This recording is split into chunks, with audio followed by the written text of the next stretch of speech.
Can you just say hello? Hello. You know, I'm a little hard of hearing, so you have to be loud, okay? Okay. So you're in. So, everybody good? Yeah. All right, Mr. Khorey, why don't you tell us a little bit about yourself? Okay, Eloise, my name is Eugene Khorey. I was born in a town called Latrobe, Pennsylvania. And at an early age, my family moved to Homestead because of working and economic opportunities. And I lived in Homestead in Munhall, what they call the Triborough, all my life. I went to what was called Munhall High School. Later, after serving 2 or 3 years in the service, I attended Edinburgh College and later University of Pittsburgh, and then went into the educational field. That's a little about me. Should I start with the question? Okay. Describe your initial thoughts and reactions upon entering the Attendorn camp at Liberation. Can I read the question? Yeah, sure. Okay, because it's with that mask, it's all right. Okay. Thank you. We were taken by surprise. During combat and during fighting, you never know where you're going, whether you're walking or you're going by truck or train, whatever it may be. And all of a sudden, we moved into this area and we hear all this screaming and excitement. Well, so were we excited because it was an excitement of good feeling and, you know, good feeling. And as we moved in there, all the prisoners jumped out of their cabins and whatnot, greeted us and hugged us, and it was really a feeling that's hard to describe how excited you were that you were able to free these people from the camps. And interesting enough, during the camp, someone asked, "Is anybody from Pittsburgh?" Wow. And they said, "Yeah, Khorey's from Pittsburgh." And it turned out to be a young man who knew my family and his family was from the Homestead area. Wow. So that was exciting, freeing somebody that you knew who had been a prisoner for a while. Now, that particular prison was a farm area. Originally, they were in a regular prison in northern part of Germany, but as we advanced, and the troops advanced eastward toward the front, then they moved all the prisoners into farmland down below and actually used them as laborers, free laborers. But yes, it was an exciting moment. It was the first time we could laugh during combat, an accomplishment that was positive. In addition to what you saw, what do you remember about what you heard, what you felt, and what you smelled in the camp? I think you answered that a little bit. Yeah. I hate to do this to you. That's okay. Yeah, one of the things they wanted some food. That way I can remember that. Do you have anything to eat? Well, we didn't have very much. We had what they call sea rations. They were in little cans, and most of them were corned beef hash. And later on, during the end of the war, at least they gave you a variety with chicken soup and chili. So we were able to share with them the sea rations that we had. Because evidently in camp, they weren't feeling very well. I mean, weren't being fed very well. But that was a satisfying experience. What? Yeah, the next one, I think I read it now, I think. So, like, as middle school students, like, not much younger than you, we weren't much younger than you when you helped to liberate the camp, and what impact did that experience have on you then, when you were a young adult? Well, there were no little kids in camp, okay? All the little kids we encountered were the German population.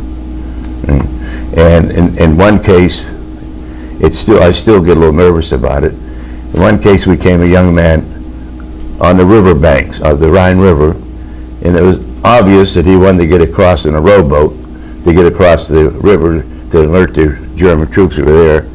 And war makes people nasty. Even if you're an American, if war makes it, it's ugly. And some of them wanted to shoot that little kid because he was going over to report us on the other side of the Rhine River. And lucky enough of us had common sense that says, no, he's so little, we carried him across and brought him back to what we thought was his home. And but then all those, interesting enough, one reason we knew the war was ended, it relates to that, is coming up the street, the soldiers were kids. They were 8th graders and 9th graders.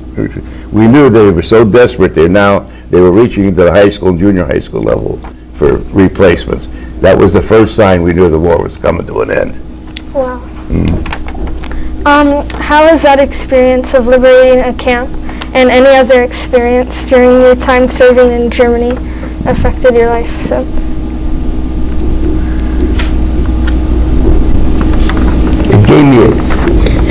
It affected me. It gave me an appreciation for human beings. Okay, war is hell. Okay, people become nasty. People become ugly, and it gave me a feeling that we can't survive unless we have a better relations with each other as human beings.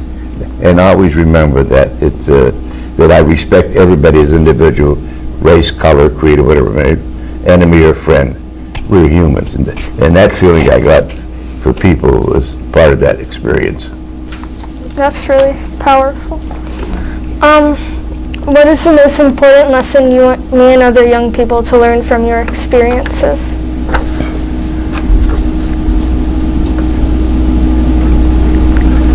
I think the most important thing is, and I think that's been my motto ever since, is the respect of each individuals, and the respect for their rights and their experiences, and that there's more ways of solving conflict than violence. And I still preach that today.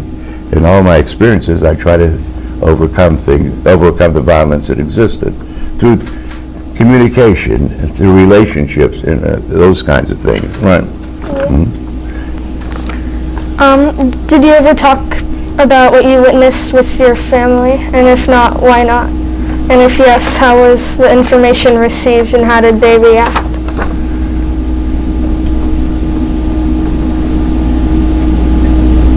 No, and very little did I talk about my war experiences. Right? I do talk about once in a while with my students or my own children certain incidents, but people see enough movies about war and the damage and the excitement, and then if I tell them about it, it's not as glamorous as when you see it in the movies. It is not glamour, but we glamorize it. But no, but there are many incidents that I do talk with the family about it, and one of the outcomes is I'm against war. I do not want anybody to experience what I experienced. Now, I'm lucky in many ways because I got to the tail end of the war. I was only in combat 60 days, but one day is enough in combat. And I certainly don't want my kids or any other kids to experience what goes on war. It's man's inhumanity to each other, inhumanity to inhumanity. Right? So that. But there's some funny things that happened there that I talk with my family about. And interesting enough, I'm a people man. When we were there, we were not allowed to talk to the German people. They had called with the non-fraternization policy. And that stayed in effect for 2 years after the war. But we could not talk to the German people. And it was important to talk to them because you got information. And I remember one German lady slipped me a piece of cake. I don't know where she got it from. She had it under her apron, but I was afraid to take it, but I was hungry. I didn't know whether she had poisoned it or not. But no, she went, people to people. When you saw people to people, even though they're enemies, there's a relation that exists. And I can still picture her picture and got under her apron and give it to me. And then people are ugly. During combat, if you were in the towns or cities at night, if you wanted to sleep, you kicked people out of their houses, okay? And you took over and you put them out in the yards and whatnot. Even though they were enemy, they were still people, Why do we want to treat them because we oppose the way they treated other people? We become part of them if we have the same kind of behavior. And in one case, some of our smart alecks, and they, we got all kind of people, whether you're American or otherwise. And we kicked this one lady out of her house, right? And she's screaming and yelling, and she's arguing with us. Some slick guys, they start firing their rifle at her feet, And then a couple of us had to stop them because, this is an innocent woman. She's defending her property, even though she's the enemy. There are things like that you'd experience, okay? Yeah. And a lot of the experiences after bombardment and artillery fire, most of the the killings were people, snipers. That's what you had to be careful when you went through these towns, because the snipers would be up in the windows. Right? The other thing we used to, the first thing you do, I have to recall some of these things, you know. It's okay. You look for souvenirs. So every time you went into a building, or you went into a house or drawers, you opened all the drawers to see what souvenir you can get. Now, what was unlucky, some of them were booby-trapped.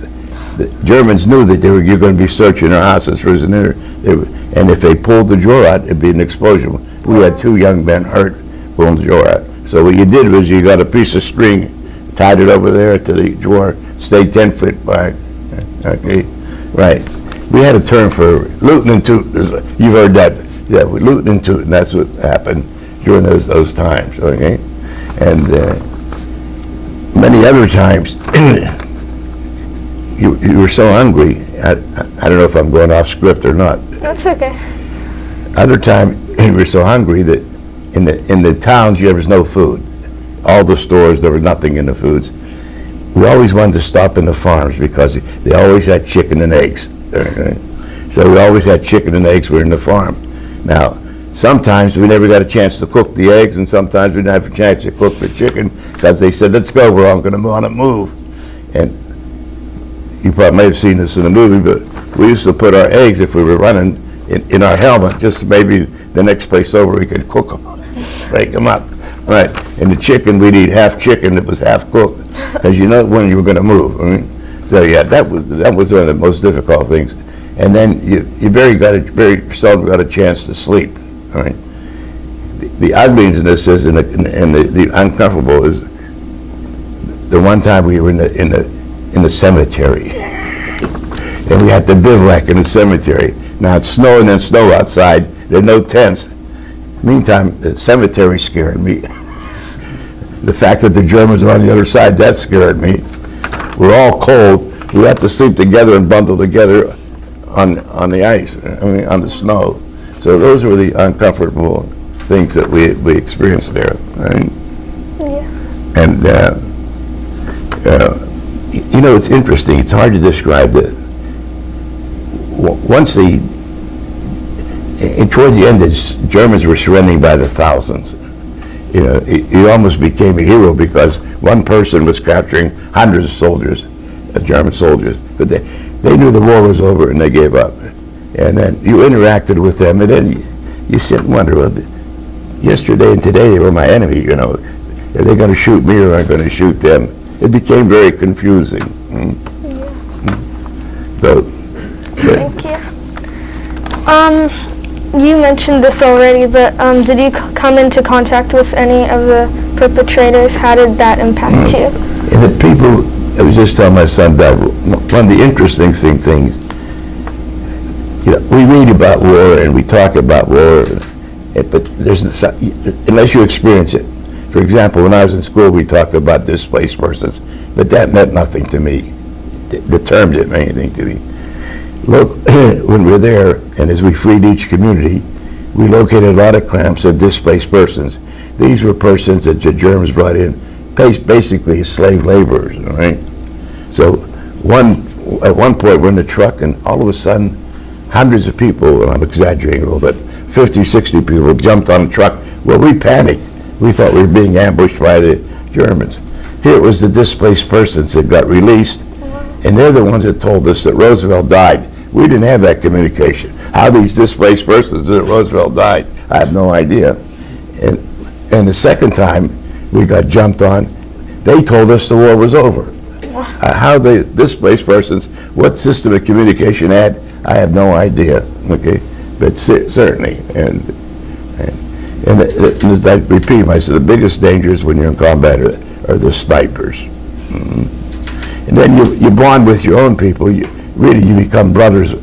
You're fighting together, so you become bonded with each other.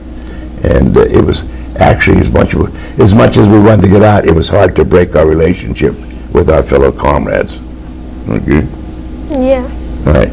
Now, an interesting side story, doesn't relate to those questions. That's okay. And I got called by the captain right after the war ended in Germany. We were in a camp waiting for it to be placed somewhere. I got a call from the captain. He says, how you doing? Are you hurt? You're ill? I said, no. I said, you ought to know, you're the captain. I got a little smart with him. But he said, well, I got to report it to General Patton. You got to report it? Yeah. So I thought he was pulling my leg, and the rest of the outfit hears about it, and we're going to, the 86 is going to the Pacific, but not Khorey. He knows General Patton. Well, I still had no idea. So I'm telling my mother the story when I go home. My mother had contacted General Patton. I didn't save any of that communication, you know, at that time. I saved none of that. The document that happened. But how she made contact with him, I have no idea. But he did follow up and did get some correspondence to her. Okay? But and then that he was never writing. So somehow there was a complaint to an office that he wasn't writing. That made it to somebody that told him you better write a letter. Oh, that's what it was. He reminds me of that. No, but I got caught up in and I can still picture him calling me and ask me what's wrong with it. And people, you're not human. Things work differently when you're in combat. You have to protect yourself. Okay, I was scared stiff. Don't everybody know you're brave. I was scared stiff. For example, they said as long as you can hear the bombs and the artillery shell, you're okay. What do you mean you're okay? The noise itself will kill you. The idea is if you're dead, you can't hear it. Right? But but again, these people, if you're a hero, it's just out of desperation. Everybody's trying to cover their tracks, and you stuck together. Interesting thing, we were patrolling against the Rhine, on the Rhine River, and it was at nighttime, and the patrols were made up about 12 people, and you're supposed to keep your distance between each other as you're walking along the riverbank. Excuse me. And you want a little water? So yeah, it's made up. The first person in line is called the first scout. He does the leading. The second person is the second scout, and he's back. You're supposed to keep a distance between you. Well, we're along the Rhine River, and the first scout says, Khorey, get back. I'll get back, I'll get back. You're too close. Go a little more. Khorey, get back, you're too close. Yeah. He said, I'm going to shoot you because you're making big of a target. I says, Khorey, by the way, every time they called out a patrol, when they called out Khorey, it never got to the L. I thought, it took a long time, I thought they were calling me out. But it turned out that all of us were so scared that we were all in step together, one single line. And finally he broke us up, and we gained our composure. Right? But the other thing, the souvenirs, the big souvenirs, people wanted guns and all kind of equipment to bring home to show that they were in the war.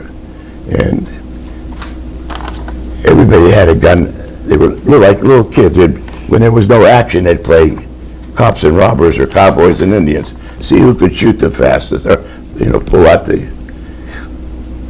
I don't know. People know about guns, but if it's not cocked, you can pull it out and pull the trigger. There's no shell in the chamber. Well, if I gave you my gun to look at, you're cocking it. When you give it to me back, I don't know you're cocking it. Okay? Same way, he has a gun. He showed it to somebody. He has it in a safe setting, but somebody took it, cocked it, and put the shell. Now they're playing cops and robbers. And this is the sad part of it. We could see the Statue of Liberty coming home. Actually could see it coming in New York Harbor. And two of my buddies are playing cops and robbers. Somebody cocked their guns, they killed each other. And we're inside the Statue of Liberty. It was just that kind of mentality. It gave you a sense of power that you had those guns. And that's what happens even in combat. You have a sense of power if you have a weapon and you're meeting somebody that maybe is not as well armed. Okay.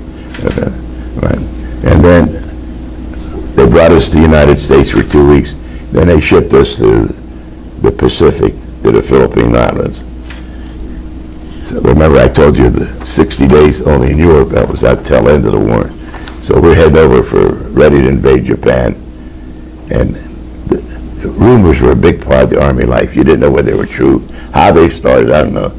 But all of a sudden the rumors on the ship was we invented some kind of magic bomb. You know, it's going to end the war. Well, it turned out to be the atom bomb, naturally. But the atom bomb was dropped while we were on ship heading for Japan. Okay? And then the word came out that was the end of the war, the Japanese war. So actually, then when we got to Japan, our job was to bring out the Japanese soldiers who were hiding in the jungles. When they were in the jungles, they didn't know the war was over. And our job was to search those and bring them out. In fact, some stayed in that jungle until about 10 years ago. I think the last Japanese soldier came through the jungles and surrendered.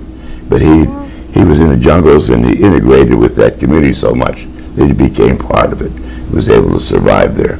Okay. All right. Now, I got to tell a funny story. I always liked monkeys.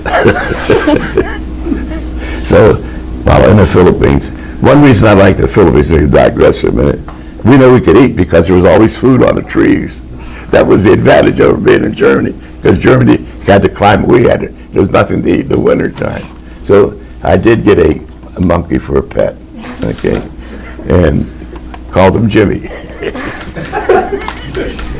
I don't know how I got him.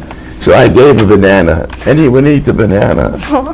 And so we were in the jungles, way up in the mountains, and the little Filipino kid came, and I says, "Come here, kid." He said, "What do you want, G.I. Joe?" They called you, everybody was called G.I. Joe. I says, "You know, I learned in school monkeys eat bananas." "Yeah, G.I. Joe." I said, "Well, look, I peeled a banana and gave it to the monkey, he wouldn't eat it." He said to me, "You dummy, you don't peel a banana, he has to peel his own banana." And by the way, they taught me how to peel a banana. You know, most people peel it from the top. You peel it from the other end, like the monkey does. Right. But then, unfortunately, we did see combat there, but it wasn't with the Japanese soldiers. It was with the Filipino communists. They were called Hawks. Right? And they would come in and camp and shoot up the camp and whatnot. So that was a bad experience with those people. But also in the jungles, gambling is a way of life no matter where you go. This is out in the jungles, and we hear all this excitement. We turned around and walked the half block where the excitement's coming. In the houses, all the houses in the Philippines, in the jungles, were straw on stilts.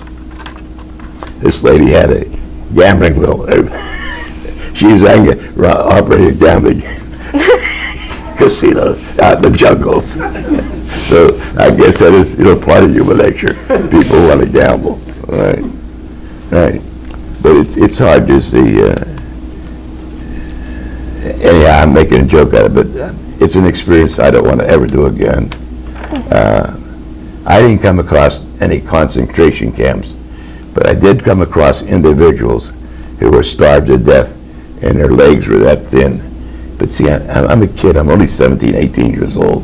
I didn't know the significance of that. The story about concentration camps and so forth comes out a little later. We weren't exposed to that during the time I was in high school.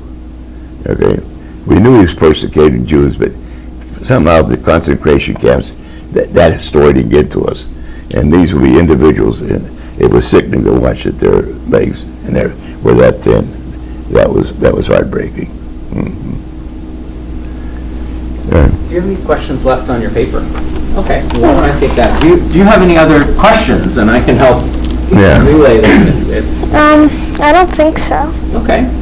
Well, thank you so much for thank you, Eugene. I'm sorry I couldn't hear you. I apologize. It's okay. Even though I got hearing aids. I have one question. Right. When did you decide to become a teacher? I always wanted to be a teacher.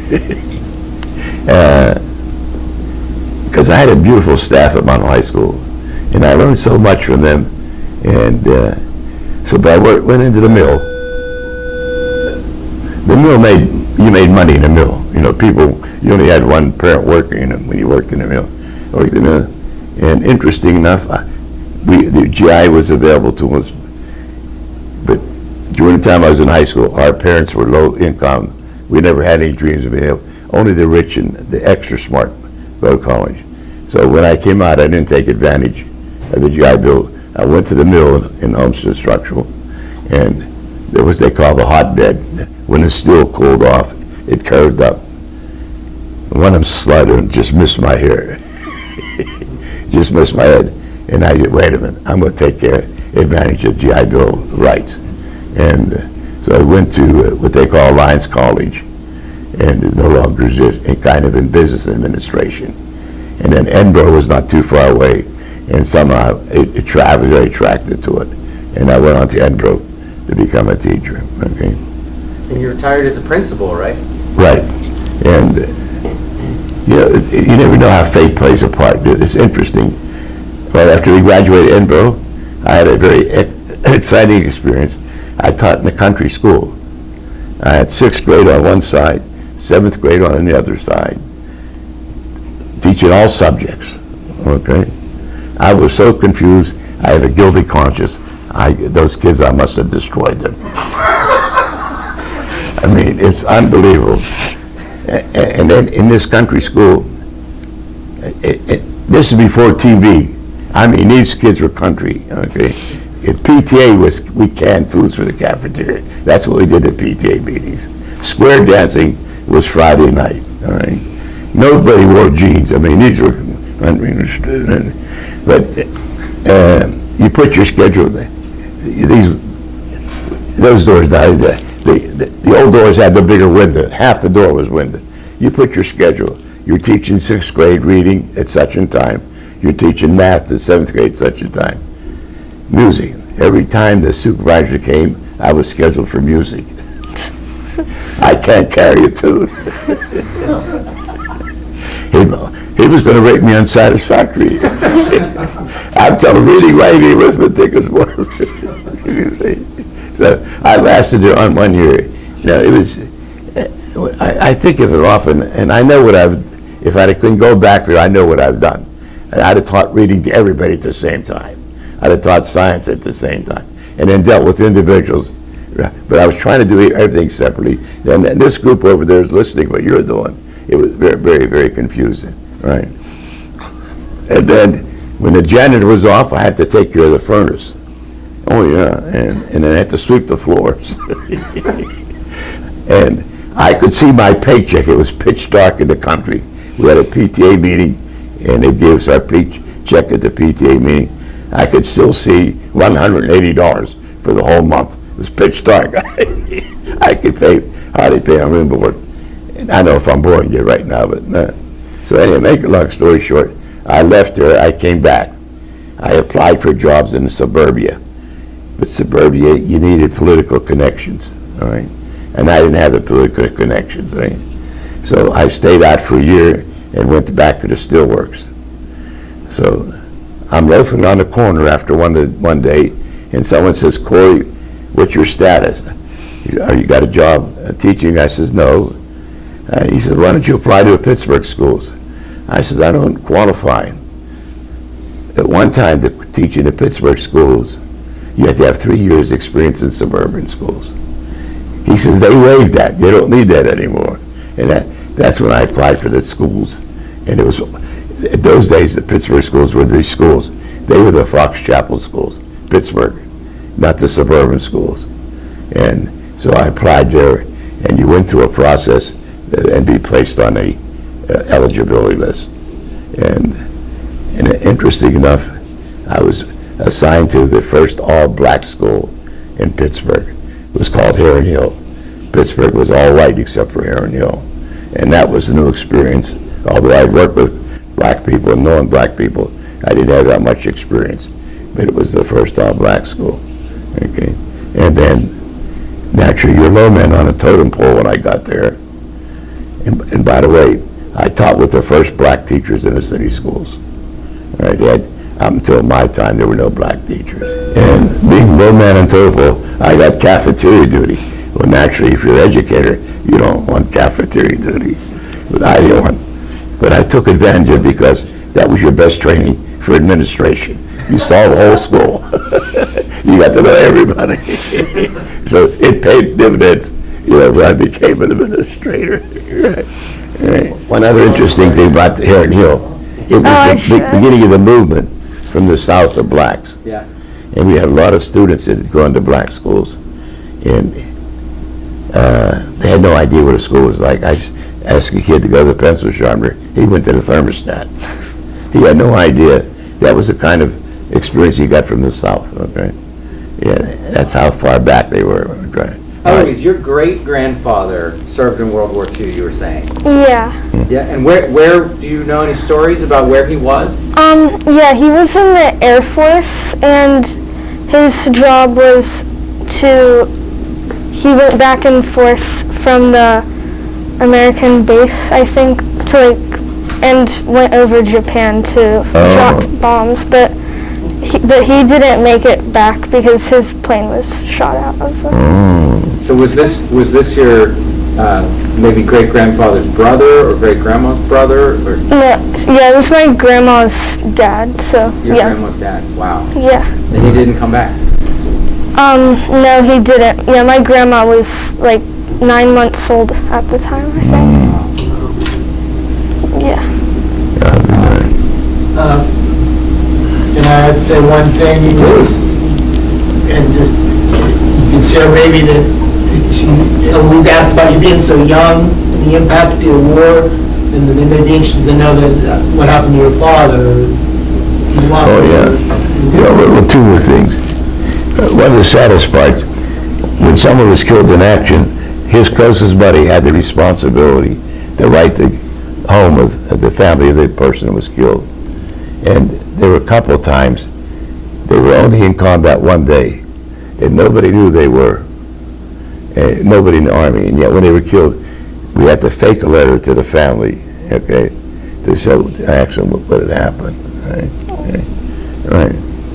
But yeah, it's hard. It's ugly. It's plain ugly, and we glamorize it on TV with all the commanders and Congressional Medal of Honors, but it's ugly, and nobody should ever experience it.